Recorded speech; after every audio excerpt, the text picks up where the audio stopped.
Hello, hello, my beautiful soul. Welcome back to the podcast. Let's take a minute and do like we always do. Let's breathe for a second and let's breathe with me. Inhale, exhale. Inhale, exhale. Inhale one more time. Exhale. If you if you are here, it means you're not just listening for entertainment. You're listening because something in you is ready to stop repeating cycles, ready to stop shrinking, ready to stop abandoning yourself just to keep life looking okay. In episode 4, we talk about boundaries, how peace is a boundary, not an attitude.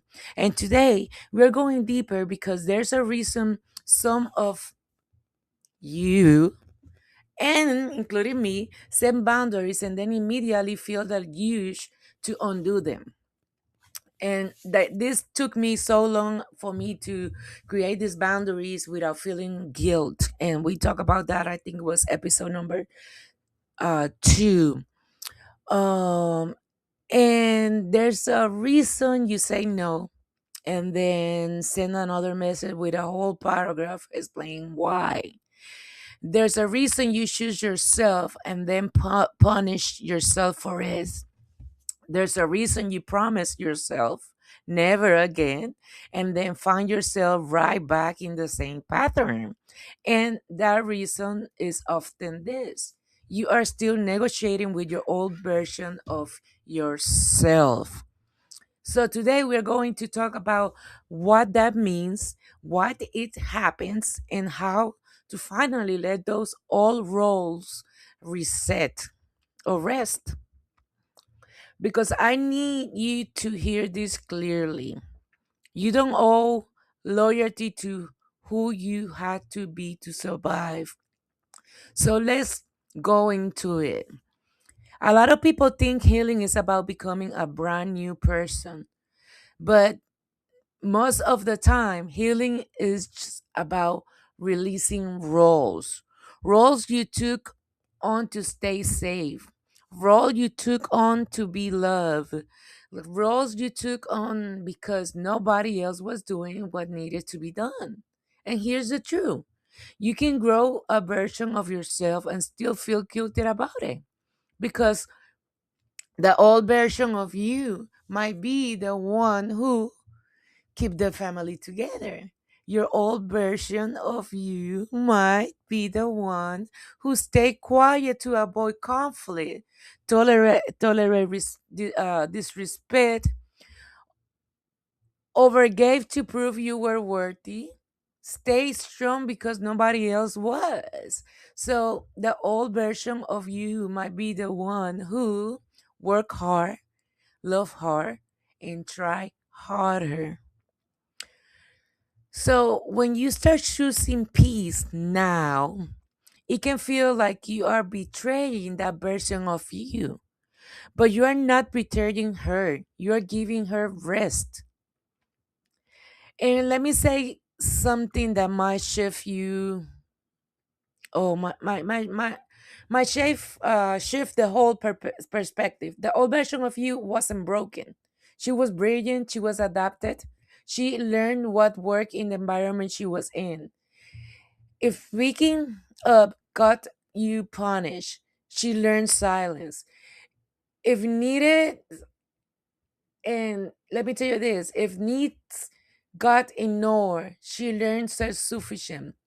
If love was conditional, she learned performance. If people were unpredictable, she learned hyper vigilance.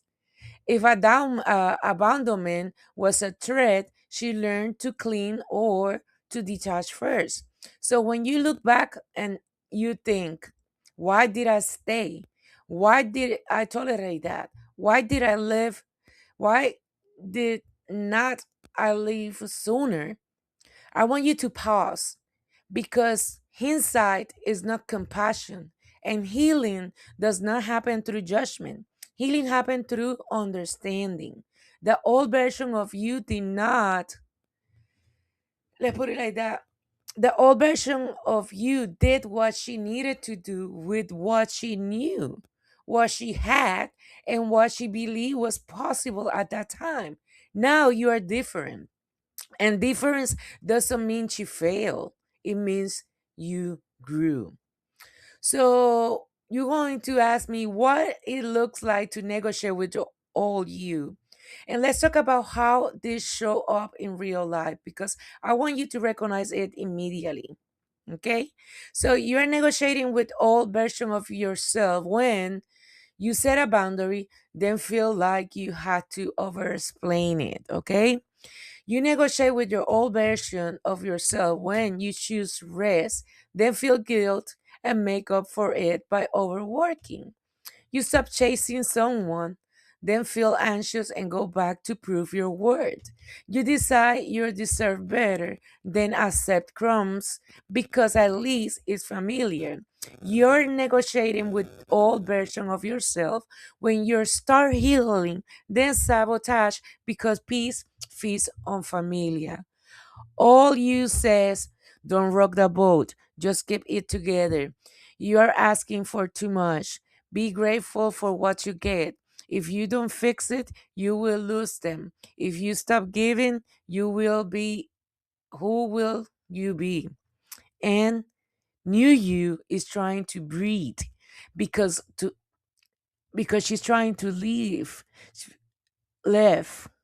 alive, live, be alive, trying to be free. But you can fully step into new peace while you are still making deals with old survival. Because survival will always ask you to trade your peace for safety, and healing asks you to build a new definition of safety. So now let's be real about why letting the old version of you go feel emotional. Sometimes the old version of you is tied to identity. People know you as the strong one, the helper, the fixer, the forgiving one, the one who always show up, the one who doesn't complain, the one who can handle anything. And when you change, people may not clap that. They may resist because your healing disrupts the role they assign you. And if you're not careful, you will start negotiating. And let's put it like this, you're going to start negotiating by I will heal, but not too much. I will set boundary, but not with them.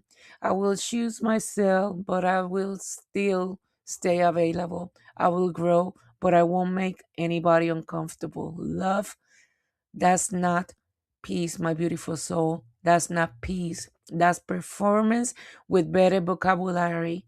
And we are not doing that. We are not doing that no more, okay? So, what do we do with the old version of you? You're going to ask me that. What are you going to do with the old version of you? We don't shame her, we don't erase her, we honor her and we release her because the goal is not to pretend she never exists. The goal is to stop living from her fear. So here's the turning point I want you to take into your spirit. All of me, thank you, but I don't live there anymore.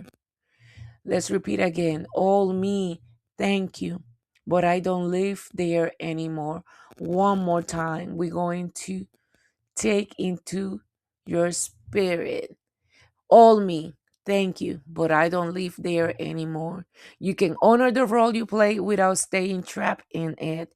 You can appreciate how you survive without making survival your permanent address. And let's get practical and okay, this is the practice for this episode and I want you to actually do it. I really want, and I'm going to call it a retirement letter. Okay, so get a pen or open your notes app and write this: dear old me.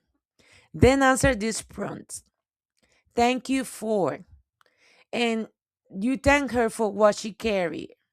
Okay, then you're going to say I understand why you. Name the survival behavior without shame. Number three, you don't have to anymore. Give her permission to rest. I'm choosing now. Name what the new you is choosing. And I know this got confused, so I'm going to give you an example. Dear old me, thank you for keeping us safe by staying quiet. I understand you were afraid of rejection. You don't have to over explain anymore. I'm choosing honesty and peace now. Now, you pause after you write it, put your hand on your chest, and say this out loud. You can rest now. I got it. That's not weakness. That's healing. Okay, my beautiful souls. I'm going to detail this exercise here in the comments. I'm going to put a link so you can go ahead and I'm going to see how I can do it in the YouTube. But if not, just put a comment or send me a message in my website. Remember, all my services are completely free. The life coaching services, one-to-one, they're completely free. So if you want to go more in this in deep in this retirement letter, just go to my website www.way wayofthewiseowl.com www.waitofthewiseowl.com and go to the section book online and you can do your discovery call if you're ready to start healing more deep. Okay, your section, that discovery call is free, and every section after that, one-on-one, is going to be free for you. Okay, so today we learned the following. Today we learned that all you was not wrong, she was surviving, but you don't owe loyalty to survive. You're allowed to grow, you're allowed to change, you're allowed to disappoint people who benefit from your old pattern because your peace is not negotiable. Repeat with me, my peace is not negotiable. My peace is not negotiable. In the next episode, we're going to talk about something that will help you stop taking it personally when people react to your boundary. Who benefits when you abandon your peace? Because some people don't miss you, they miss the access they had to you. So here's your assignment for today. You're going to write the retirement letter, and if you don't want to write the whole thing, start with one sentence. All me, thank you for blank. You can rest now. If this episode spoke to you, share it with someone who's trying to grow but keep feeling pulled back into who they used to be. I love you guys. I'm so proud of you guys to be here. And remember, my peace is not negotiable. My peace is not negotiable. Repeat with me, my peace is not negotiable. So, as always, my beautiful soul, love you guys. Be blessed. Have a wonderful and beautiful day. Talk to you tomorrow in episode 6.